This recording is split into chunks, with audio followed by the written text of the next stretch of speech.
दोस्तों, बहुत समय पहले की बात है। एक छोटे से गांव में शिवांश नाम का व्यक्ति रहता था। शिवांश का परिवार बेहद साधारण था। उनका एक छोटा सा घर था और वह दिन रात मेहनत कर अपनी रोजी रोटी कमाता था। हालांकि शिवांश साधारण जीवन जीता था, लेकिन उसका दिल बहुत बड़ा था। वह हमेशा दूसरों की मदद के लिए तैयार रहता था। गांव में हर कोई उसकी ईमानदारी और दयालुता की सराहना करता था। शिवांश की आदत थी कि वह हर जरूरतमंद की मदद कर खेत में काम करते समय अगर कोई भूखा कुत्ता आ जाता तो वह बिना सोचे समझे अपने टिफिन से उसे रोटी खिला देता। अगर कोई राहगीर भूखा होता तो उसे भी अपने हिस्से का खाना दे देता। उसकी पत्नी राजकुमारी उसकी इन आदतों से बहुत परेशान रहती थी। वह अक्सर उससे कहती, तुम्हारी इस तानवर्ता के चक्कर में हमारा घर खाली होता जा रहा है, खुद के बारे में भी सोच लिया करो। लेकिन शिवांश हमेशा मुस्कुराते हुए जवाब देता, राजकुमारी, भूखा पेट सबसे बड़ा दुश्मन होता है।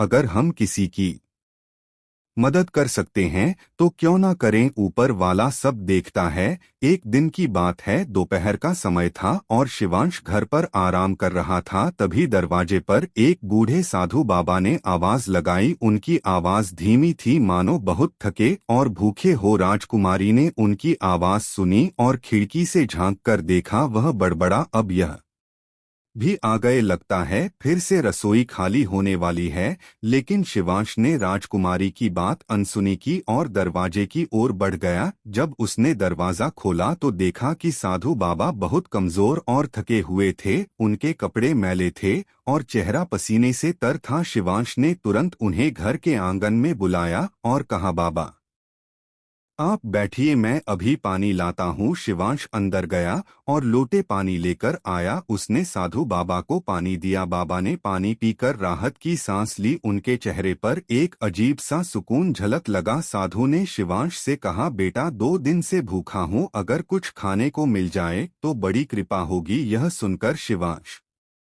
तुरंत रसोई की ओर भागा। जब शिवांश रसोई में पहुंचा तो उसने देखा कि वहां खाने के लिए कुछ भी नहीं था, केवल 2 रोटियां रखी थी जो शिवांश के दोपहर के खाने के लिए थी। शिवांश ने बिना कुछ सोचे उन रोटियों को उठाया और साधु बाबा को देने के लिए चल पड़ा। तभी राजकुमारी ने उसे रोक लिया। उसने गुस्से में कहा, यह क्या कर रहे हो? यह रोटियां तुम्हारे लिए हैं, अगर तुम इन्हें भी दे दोगे तो खुद क्या खाओगे? साधु किसी और के घर से भी खाना मांग सकता है, लेकिन हम कहाँ मांगने जाएंगे? शिवांश ने उसकी बात ध्यान से सुनी और शांत स्वर में कहा, राजकुमारी, भूखा पेट किसी को इंतजार नहीं करवाता। यह बाबा बाबा आप इसे खा लीजिए। यह के पास गया, उसने रोटियां उनके सामने रख दी और कहा, हमारे घर का सबसे अच्छा भोजन है। साधु बाबा ने कुछ नहीं कहा, वह बहुत भूखे थे, इसलिए उन्होंने बिना कुछ बोले रोटियां खाली। खाने के बाद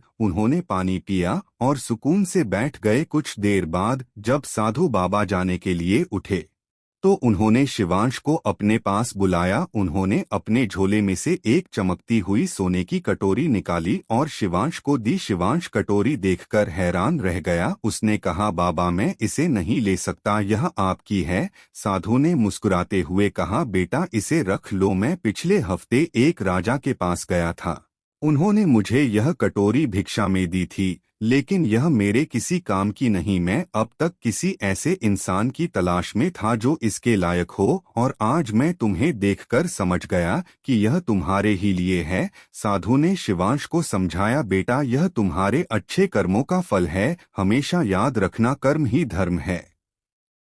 उन्होंने मुझे यह कटोरी भिक्षा में दी थी, लेकिन यह मेरे किसी काम की नहीं। मैं अब तक किसी ऐसे इंसान की तलाश में था जो इसके लायक हो, और आज मैं तुम्हें देखकर समझ गया कि यह तुम्हारे ही लिए है। साधु ने शिवांश को समझाया, बेटा, यह तुम्हारे अच्छे कर्मों का फल है। हमेशा याद रखना, कर्म ही धर्म है।